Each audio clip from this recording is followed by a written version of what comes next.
Kaya, Pastor, hindi kami makatin, walang maiiwan sa bahay. Sabi ko naman, ako naniniwala, isang araw iiwanan mo yan. Gusto mo lang iwanan? Iiwanan mo yan. Wala kang madadala. No?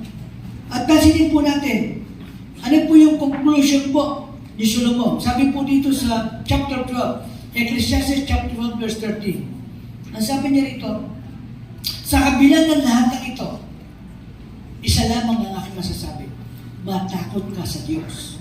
Sundin mo ang kanyang mga utos, sapagkat ito ang buong katungkulan ng tao.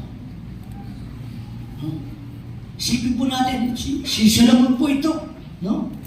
Ano po yung sinasabi niya? Suma total, matakot ka sa Diyos. Sundin mo ang kanyang mga utos. No? Sabagay, ito yung buong katungkulan ng tao. Aalis tayo sa mundo ito. No? Kaya, sabi nga ni Jesus Christ, anong mapapala ng isang tao kung makamtang maniya ang buong mundo, ngunit mapapahamak naman ang kanyang kaluluwa? Ano yung mapapala niya? Wala. Wala. Ang totoo, isa lang po talaga mahalaga. Ang ating pong pananampalataya sa Diyos.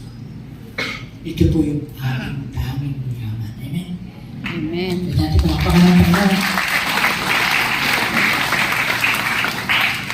Even si Judas Iscariote, natatandaan po natin, ano? Sa tingin natin, matalino. Bakit? Magkakapera siya. 30 pieces of silver. No? Pinagkalo niya si Jesus Christ. Kaya lang pagkatapos, ano nangyari? Itinaan po niya rin.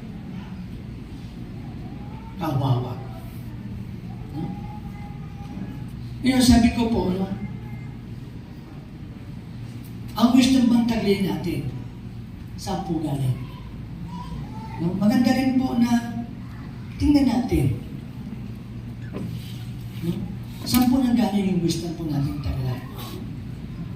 Ito ba yung worldly wisdom or godly wisdom? Alam niyo po, napakaganda po ng godly wisdom.